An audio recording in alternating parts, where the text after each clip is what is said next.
Barang siapa yang tidak mengenalnya, bagaimana dia bisa menyembahnya? Ibadah itu kan melayani Allah, mengabdi pada Allah. Lah kalau kita tidak kenal Allah, tidak ada aspek makrifatnya, tidak ada aspek batinnya, gimana kita bisa memenuhi permintaannya Allah?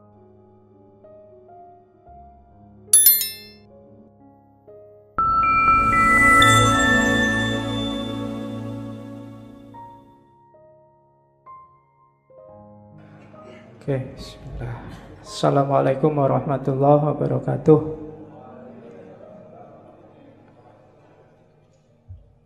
Bismillahirrahmanirrahim. Alhamdulillahi rabbil alamin. Wa bihi nasta'inu ala umurid dunya waddin. Allahumma sholli wa sallim wa barik ala habibina wa syafi'ina Sayyidina wa maulana Muhammadin wa ala alihi wa ashabihi ajma'in. Amma ba'du. Baik, sekarang kita lanjutkan ke ngaji filsafat kita.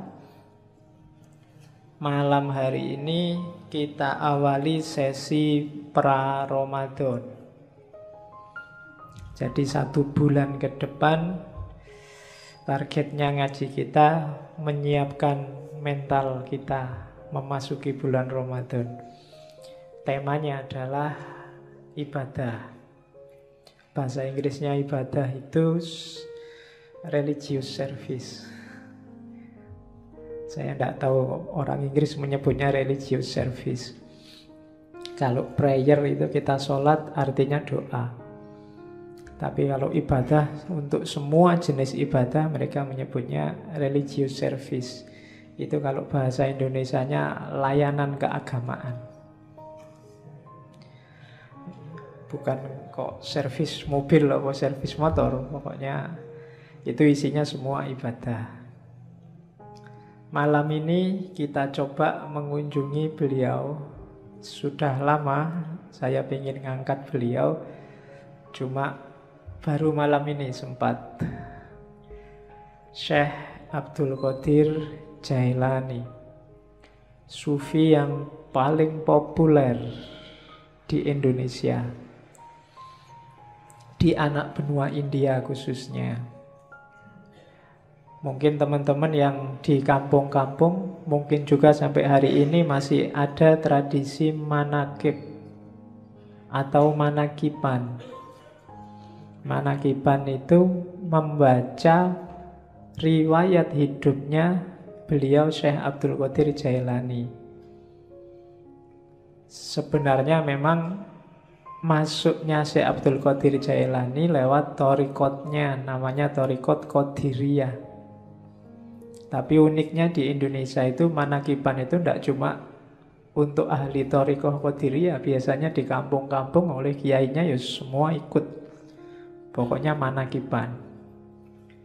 Meskipun hari ini banyak yang nyinyir terhadap manakib. Ada yang bilang bid'ah lah, ada yang bilang banyak hurufatnya lah, macam-macam. Biarlah yang nyinyir dengan kenyinyirannya. Kalau dibantah ya mudah gegeran. Manakib itu kan dari akar kata mangkobah. Mangkobah itu cerita tentang kebaikan atau kesolehan seseorang. Jadi manakib itu hanya untuk orang-orang baik. Tidak mungkin ada manakib Abu Jahal, itu tidak ada. Manakib Hitler itu tidak ada. Jadi manakib itu untuk orang-orang baik. Dibaca ya tidak apa-apa. Dari riwayat hidup mereka kita bisa mengambil banyak ibrah, banyak pelajaran. Nanti ada yang bilang mbok yo ngaji aja, baca Quran, baca hadis, sudah. Yo ngaji ya, baca hadis iya, baca manakib iya, kan tidak apa-apa. Yang ngelarang manakib kadang-kadang juga males ngaji, males baca hadis. Sudah, mereka sudah. Jalannya hidayah Allah itu kan lewat macam-macam. Kita kejar dari semua jalur. Entah nanti datangnya lewat mana. Mungkin baca Quran, baca hadis, tidak paham-paham, diinspirasi oleh riwayat hidupnya para wali, orang-orang suci, terus terbuka kesadarannya. Kan mungkin saja. Jadi itu. Jadi tidak usah galau kalau ada yang kritik-kritik. Ya yang kritik silahkan jalan dengan jalurnya sendiri. Kita punya jalur sendiri. Oke, Syekh Abdul Qadir Jailani ini dikenal punya gelar Muhyiddin. Dikenal juga punya gelar Ghausul A'zam. Ghausul A'zam itu penolong besar. Kenapa penolong besar? Ya karena ajaran-ajarannya membuat kita sadar terus selamat di akhirat. Akhirat itu kan urusan besar. Kalau pertolongan urusan dunia aja kita sangat terima kasih, apalagi urusan akhirat. Makanya beliau digelari Ghausul A'zam. Dan Ghaus ini kan jenis wali ranking 2 kelihatannya, di bawah kutub. Jadi beliau wali besar. Nanti ada cerita seorang sufi hampir 2 abad sebelum Syekh Abdul Qadir Jailani yang sudah meramalkan bahwa besok ada wali namanya Abdul Qadir yang lebih besar dari hampir semua wali. Wali ini namanya Junaid. Jadi Syekh Junaid ini satu ketika waktu pengajian kayak gini tiba-tiba ekstase terus teriak-teriak. Kakinya ada di pundakku. Kakinya ada di pundakku. Murid-muridnya heran, ini guruku ini piye to ngaji kok tiba-tiba ngomong kakinya di pundakku. Ternyata setelah ditanya, apa tuh guru maksudnya? Oh enggak, tadi aku dapat penglihatan bahwa besok akan ada wali besar namanya Abdul Qadir. Dan kakinya ada di atas pundak semua wali. Nah, itu ceritanya Junaid. Dan beliau Syekh Abdul Qadir Jailani ini masih kalau di Indonesia disebut Habib mungkin ya. Karena ayahnya keturunan Hasan, ibunya keturunan Husain. Jadi 2 jalur. Dia termasuk Hasaniyin dan Husainiyin. Oh itu wis berarti masuk Ahlul Bait. Ini Habibnya Habib berarti double. Ya, cuma enggak pakai gelar Habib ya, enggak pakai Habib Abdul Qadir enggak. Dia pakai orang menyebutnya Syekh. Syekh ini gelar universal. Di Arab semua orang tua juga akan dipanggil Syekh. Jadi tidak pamer kehabibannya, tapi aslinya sudah Habib. Sejak kecil dia dikenal sudah anak soleh. Tidak ada fase nakalnya. Jadi sudah baik sejak kecil. Kan ada cerita sangat terkenal waktu dia masih sangat muda, umur belasan tahun, pingin nyari ilmu ke Baghdad. Ibunya yang janda saat itu susah melepas anak ini masih sangat kecil. Akhirnya terpaksa dititipkan kafilah. Dikasih sangu uang 80 keping uang, ditaruh dijahit di bajunya. Pesannya ibunya, sudahlah kamu berangkatlah cari ilmu, syaratnya satu, jangan bohong pada siapapun tentang apapun. Dan di tengah jalan ternyata dirampok kafilah ini. Semua barang-barangnya diambil.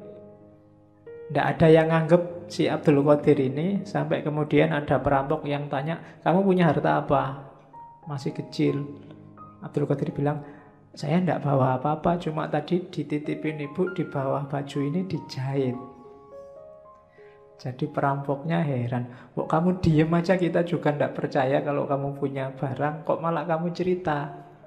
Katanya Syekh Abdul Qadir Jailani muda, loh ibu saya pesennya nggak boleh bohong. Dan gara-gara ini kabarnya terus Perampokannya nggak jadi, perampoknya tobat. Iya. Jadi itu yang saya sebut jalur hidayah itu dari mana saja, maka orang yo nyari hidayah dari macam-macam. Jangan disalah-salahkan. Kalau amal itu amal kebaikan. Loh kan amal kebaikan yang lain banyak. Lah iya jalurnya banyak. Ya yang lain juga dilakukan macam-macam. Nanti dari salah satunya mungkin akan datang hidayahnya Allah. Nanti Syekh Abdul Qadir ini ada cerita waktu di Baghdad pingin daftar ke universitasnya Ghazali, Madrasah Nizamiyah, tapi nggak diterima. Ya mungkin ya kayak kalian mungkin ngelamar di kampus mana, UGM apa mana, terus ditolak. Nggak apa-apa, nggak usah galau. Syekh Abdul Qadir Jailani juga nggak diterima kok awalnya. Dari situ terus dia nyari guru-guru yang lain. Banyak gurunya, orang-orang suci, orang-orang terkenal. Termasuk yang paling dekat ada syekh namanya Syekh Hamad. Syekh Hamad ini penjual sirup di pasar, tapi termasuk seorang wali besar. Dan nanti dari banyak wali inilah, dari banyak ulama, Syekh Abdul Qadir Jailani belajar. Awalnya sebenarnya dikenal juga sebagai ahli fikih, fuqaha. Tapi kemudian mengembangkan ilmunya dan masuk ke dunia tasawuf.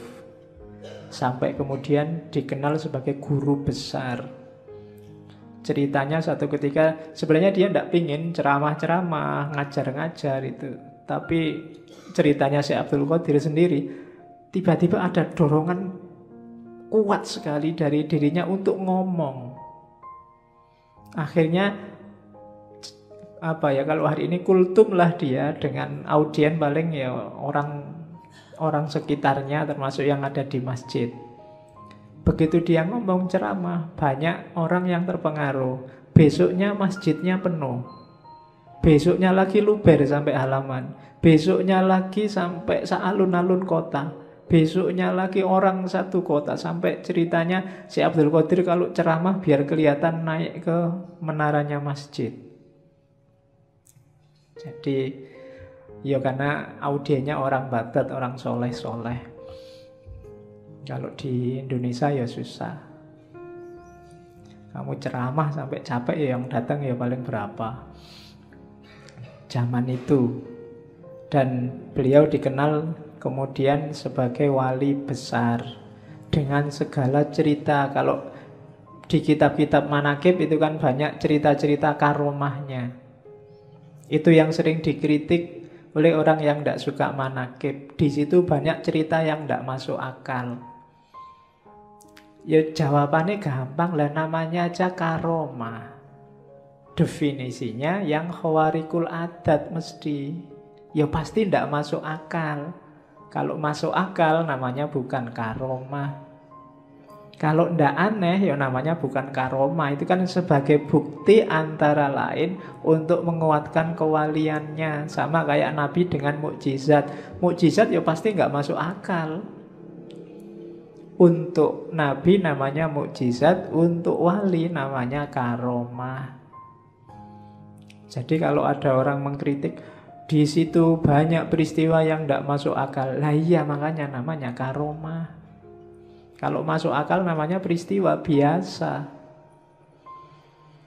Jadi itu tentang manaqib. Kapan-kapan kita ngomong cara menyikapi kisah-kisah luar biasa. Kalau dalam tradisi antropologi namanya mitos. Ya kadang-kadang dipahami secara harafiah kayak karomah tadi, kadang memahaminya harus secara simbolik, kadang memahaminya harus secara eksistensial. Cuma ini kapan-kapan menjelaskannya karena frekuensinya beda. Malam ini frekuensinya frekuensi yang melampaui akal. Jadi kalau bahasanya Hussein Nasr namanya intelijensi. Intelijensi itu lebih dari sekedar akal dan panca indera. Dunia tasawuf itu tidak sekedar sampai akal. Kalau hanya sampai akal, ya lahirnya kayak filsafat barat. Tapi melampaui itu. Melampaui itu bukan nggak pakai akal. Iya pakai akal, tapi tidak sekedar akal. Alatnya tidak cuma akal. Intuisi juga main. Insting juga main. Naluri juga main. Teks juga main. Nas juga main. Jadi lebih kompleks. Itu yang terjadi di dunia tasawuf. Kalau dunia fikih, fokusnya hanya teks. Kalau dunia filsafat fokusnya kebanyakan akal. Tapi di tasawuf semua dipakai. Itu yang bikin tasawuf agak rumit kalau dikaji. Oke. Syekh Abdul Qadir Jailani ini sebenarnya hobinya memang ilmu dan suluk. Cuma karena mengikuti sunnah Rasul, ya beliau nikah juga. Nikahnya umur 51 tahun. Ya. Cuma nikah umur 51, nanti beliau meninggalnya umur 90. Nikah umur 51, istrinya langsung 4. Iyalah, lo kan levelnya wali mesti banyak yang mau lah. Nikahnya 4 dan nanti beliau punya anak 49. 20 laki-laki dan sisanya perempuan. Ya tinggal kamu hitunglah rata-rata berapa satu istri. Oke, berarti kan produktif kan? Ilmunya produktif, tasawufnya produktif. Ya. Dan hampir semua putra-putrinya jadi orang-orang besar di dunia tasawuf. Beberapa kemarin keturunan ke-19 atau 17 itu diundang ke Indonesia. Yang saya ingat belakangan di waktu harlahnya Muslimat, itu keturunan Syekh Abdul Qadir Jailani keberapa. Terus beberapa tahun sebelumnya juga ada. Banyak yang memang jadi orang besar. Makanya kiai-kiai kalau di Jawa itu banyak yang istrinya lebih dari satu. Logikanya apa? Orang-orang ini kan dianggap orang-orang berkualitas. Nah, orang-orang berkualitas ini diharapkan melahirkan generasi yang berkualitas juga. Maka jangan sampai anaknya cuma sedikit, eman-eman. Bahasanya orang Jawa kan, yang bisa melahirkan macan kan hanya macan. Nah, orang-orang ini logikanya kayak macan. Jadi biar lahir banyak macan, anaknya harus banyak. Cuma untuk anaknya banyak kan ya istri satu mungkin agak berat, istrinya harus banyak juga. Nah, pakai alasan ini ya. Oke. Jadi kalau ada yang mau nikah lagi, saya ini tergolong macan loh. Iya, macan ompong. Oke.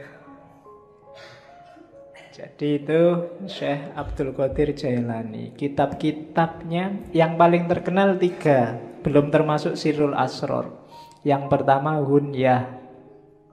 Hunyah itu judul lengkapnya mungkin Al-Hunyatu fi Talibi Thoriqil Haqqi, apa-apa saya lupa. Tapi terkenalnya memang kitab Hunyah. Terus yang kedua Fathur Rabbani. Dan yang ketiga Futuhul Ghaib. Dan beberapa kitab-kitab kecil, risalah-risalah, termasuk Sirrul Asror. Sirrul Asror ini tipis kitabnya, bisa di-download langsung. Yang bahasa Arab, terjemahnya juga bisa di-download langsung. Tapi saya sangat rekomendasi jangan pakai terjemahan. Terjemahan saya lihat online itu ada beberapa kelihatannya pakai bahasa Melayu Malaysia. Bukan urusan bahasanya, cuma urutan apanya ya, cara menerjemahkannya agak bulat, susah dipahami. Mending langsung bahasa Arabnya bagi yang ngerti bahasa Arab. Atau yang pingin terjemahannya, beli terjemahan yang resmi. Biasanya yang dicetak jadi buku dan dijual bebas itu lebih tertib. Karena banyak yang menerjemahkan sendiri, tidak karu-karuan terus diupload. Kalau pengen ngerti aslinya ya memang dari Arabnya. Kitab itu tipis, babnya ada 24. Di awal Syekh Abdul Qadir Jailani bilang kitab ini untuk murid-murid pemula. Jadi orang-orang pemula yang mau masuk ke dunia tasawuf. Babnya ada 24. Alasannya kalimat syahadat la ilaha illallah Muhammadur Rasulullah itu hurufnya ada 24. Dan 1 jam sehari juga ada 24 jam. Jadi saya akan nulis 24 bab dalam kitab yang nanti diberi judul Sirrul Asror. Ya malam ini kita cuplik beberapa, tidak semua ya. Kalau semuanya nggak mungkin. Saya ambil beberapa sesuai tema kita tentang ibadah.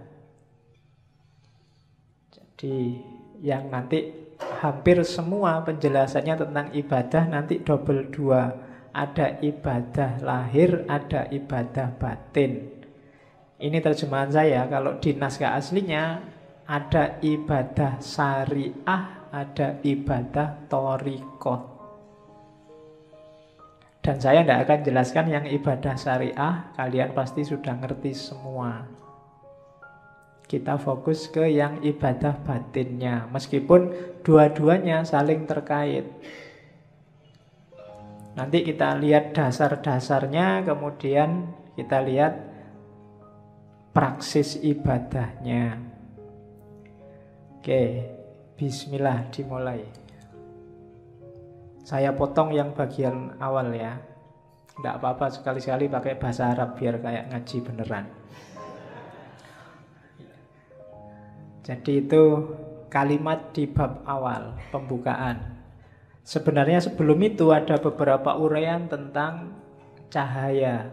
Bahwa segalanya memang awalnya adalah cahaya. Nanti ada penjelasan tentang Nur Muhammad, kedudukan ilmu dan lain sebagainya. Cuma saya loncati biar tidak terlalu panjang dan kelihatannya di beberapa bagian perlu penjelasan khusus.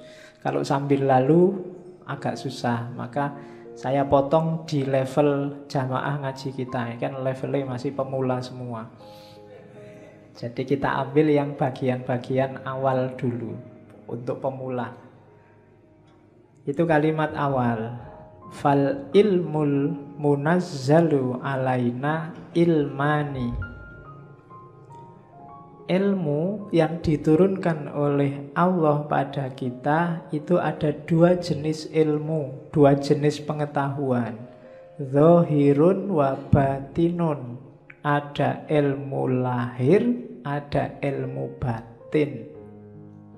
Yakni asyariah wal ma'rifah.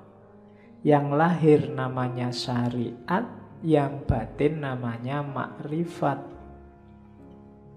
Fa'amrun bisyari'ati ala fa'amaro bisyari'ati ala zahirina wabil ma'rifati ala batinina. Maka Allah memerintahkan untuk melaksanakan syariat terhadap lahiriah kita, jasmaniyah kita, wabil ma'rifah ala batinina. Dan memerintahkan untuk makrifat pada batin kita. Lian taja min ijtima'ihima ilmul haqiqah. Supaya lahir dari persatuan syariat dan makrifat, yaitu ilmul haqiqah, pengetahuan tentang hakikat. Jadi ilmu itu 2, syariat dan makrifat. Ilmu lahir dan ilmu batin. Yang syariah diperintahkan untuk lahir, yang makrifat diperintahkan untuk batin.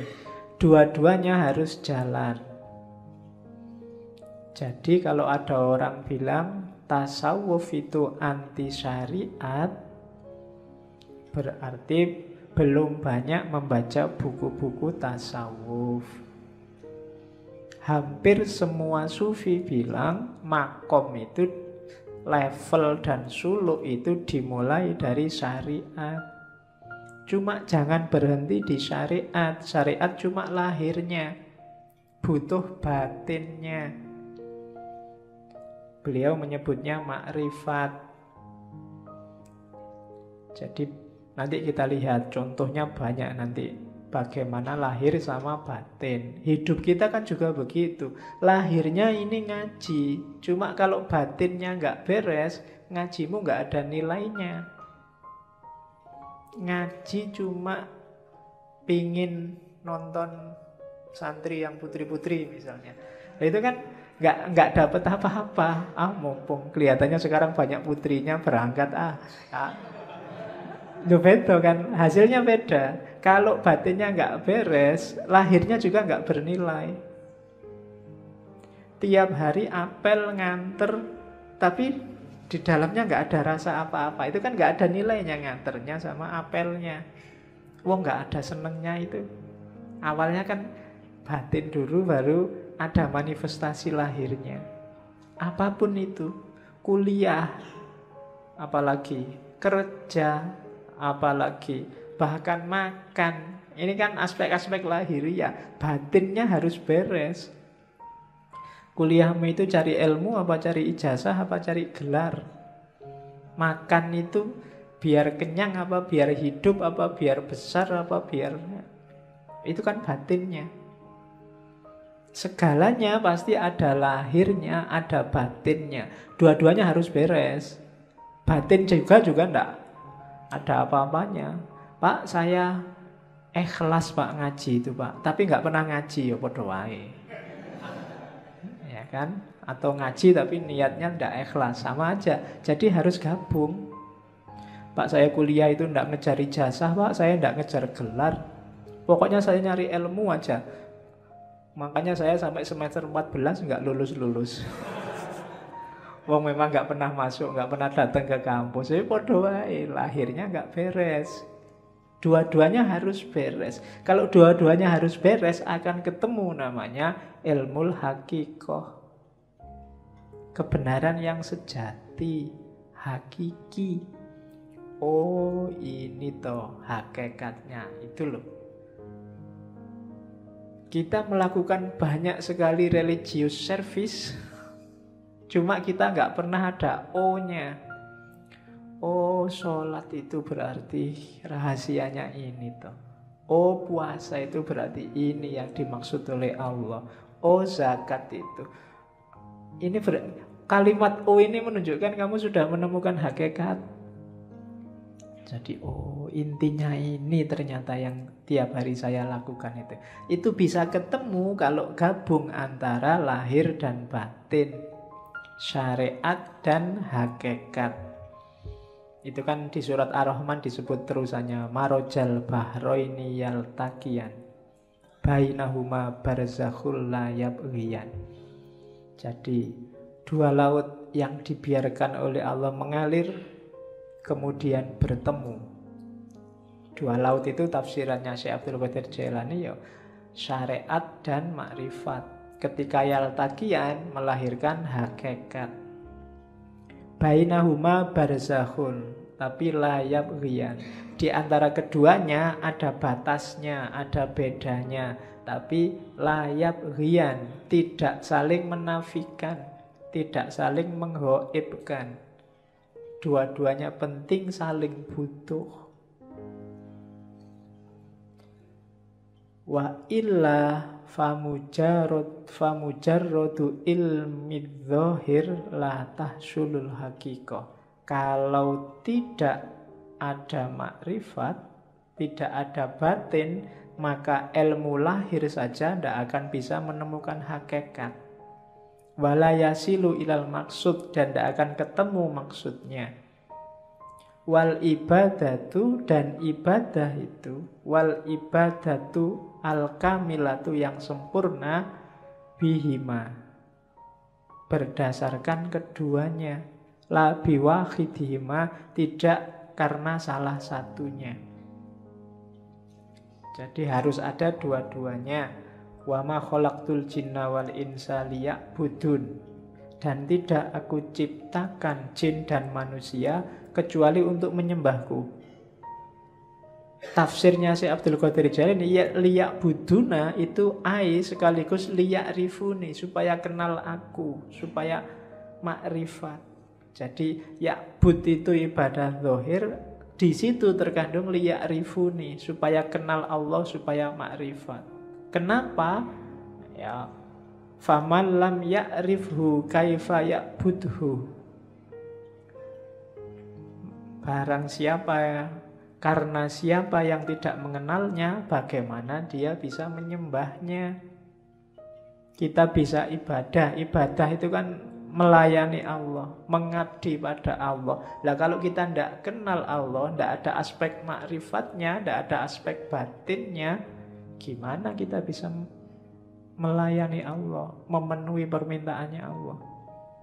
Jadi dua-duanya harus saling ada, saling mendukung, saling membantu untuk mewujudkan hakikoh, pemahaman akan kebenaran yang sejati. Itu dasarnya. Makanya malam ini saya kasih judul ibadah lahir dan ibadah batin. Ini loh rankingnya katanya Syekh Abdul Qadir Jailani. Tadi kan ilmu itu dua jenis. Kalau di ranking, ilmu itu dari lahir masuk ke batin. Batin itu tadi kan ke dalam sama sekali. Jadi ilmu paling kelihatan itu ilmu lahir. Isinya perintah, larangan, hukum, halal, haram, sunnah, mubah, dan lain sebagainya. Itu ilmu lahir. Boleh ngerokok apa enggak boleh, boleh apalagi. Itu kan hukum semua. Facebook itu haram apa halal, WA itu haram apa halal, kan gitu. Itu ilmu lahir. Kalau lahir saja tanpa batin, ya nanti kayak ayat tadi, tidak nyampe maksudnya. Hanya berlandaskan pada nas dan yang kelihatan saja. Itu yang bikin sering-sering ada fatwa aneh-aneh. Karena yang dilihat lahir saja. Saya lupa dulu di Mesir ada fatwa untuk menghindari zina, zina mata, zina macam-macam. Misalnya nanti kita sekantor sama perempuan yang bukan muhrimnya, maka disarankan yang laki-laki ini boleh nyusu dulu sama perempuan ini. Kalau sudah nyusu kan jadi anak susuan halal, bukan lagi. Loh ada kan yang gitu loh. Dulu saya lupa Mesir apa mana itu, mufti yang fatwanya aneh. Jadi biar kalau kita berdua sama perempuan bukan muhrim satu ruangan kan nggak boleh. Biar halal, nyusulah dulu. Kalau sudah nyusu, jadi anak susuannya. Halal sekarang. Loh. Enak ya kalau gitu. Oke. Tapi nggak usah minta nyusu ya di masjid. Oke. Kalau mempertimbangkan lahir cuma itu, bisa memainkan dalil. Untuk tidak begitu, ya masuklah ke level yang lebih dalam, ilmu batin. Ilmu batin level paling bawah, level paling dangkal itu batinnya syariat, namanya thariqah. Di dalam thariqah ada yang lebih dalam, namanya makrifat. Di dalam makrifat ada yang lebih dalam, yaitu hakikat. Itu yang katanya Syekh Abdul Qadir Jailani, batinul bawatin. Batinnya batin. Jadi lapisan paling luar syariat, lapisan di dalamnya thariqah. Di dalam thariqah ada makrifat, di dalam makrifat ada hakikat. Jadi syariat itu perintah lahiriahnya. Perintah lahiriah ini pasti ada maksud dan tujuannya. Kesanalah kita menuju, maksud dan tujuannya. Itulah namanya torekot.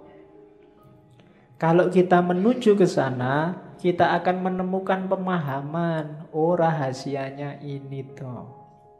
Itulah makrifat. Kalau sudah gabung semua, syariat, torekot, makrifat, kita akan sampai pada makom namanya hakikat. Menemukan kebenaran yang hakiki dan sejati. Beberapa sufi menganggap makrifat sama hakikat ini satu level. Orang yang sudah ngerti hakikat pasti dia makrifat. Orang yang makrifat pasti kenal hakikat. Jadi yang jelas ada syarak, syariat, jalani itu. Kemudian kejar rahasianya, maksudnya jangan cuma kayak mesin, ya robot yang diprogram A terus jalan A, tapi pahami tujuannya. Gapailah tujuan itu, itulah namanya thoriqah. Cara menemukan tujuan dari syariat. Kalau sudah serius menjalani syariat melalui thoriqah, orang akan memahami rahasia-rahasianya, itulah makrifat. Dan kalau sudah makrifat berarti dia sudah paham hakikat, kebenaran yang sejati. Itulah ilmu. Ilmu apapun sebenarnya levelnya ke situ, karena semua ilmu muaranya akhirnya harus pada Allah. Harus pada hakikat. Yang belajar fisika, matematika, biologi dan seterusnya harusnya membawa kepada Tuhan. Jadi ada level lahiriah ilmunya syariat, terus thoriqahnya. Jadi ilmu ini yang bisa membawa ke Allah pakai jalan apa? Itu namanya thoriqah. Kalau sudah menjalani itu akan memahami rahasianya sampai di namanya makrifat. Kalau sudah sampai makrifat, insya Allah disitulah ketemu hakikat. Jadi syariat, thoriqah, makrifah, hakikat. Di bawah itu ada hadis yang dikutip oleh Syekh Abdul Qadir Jailani, asy-syari'atu sajaratun. Syariah itu pohon. Wa thoriqatu ahsanuha, dan torekot itu dahannya. Wal ma'rifatu aurokuha, makrifat itu daun-daunnya. Wal haqiqatu asmaruha, hakikat itu buahnya. Saya tidak tahu kalau bahasa Indonesia asmara itu jangan-jangan menyerap dari bahasa Arab. Asmar. Asmar itu buahnya banyak. Jadi asmara itu berarti buahnya banyak. Oke. Wal Qur'anu jami'un, ya bijami'iha, dan semua itu tentang syariat, thoriqat, makrifat, hakikat itu dikompilasi oleh Allah dalam Al-Qur'an. Bijami'iha, kita bisa menemukannya gimana? Bidalalah wal isyarah. Kalau bidalalah namanya tafsir, kalau wal isyarah namanya takwil. Ada yang bisa langsung dipahami, dijadikan dalil, namanya tafsir. Ada yang sifatnya isyarat, harus pakai takwil dulu, baru ketemu rahasianya. Jadi ada ilmu lahir, ada ilmu batin, kemudian ada level dan rankingnya ilmu. Diawali syariat, terus thoriqat, terus makrifat, terus hakikat.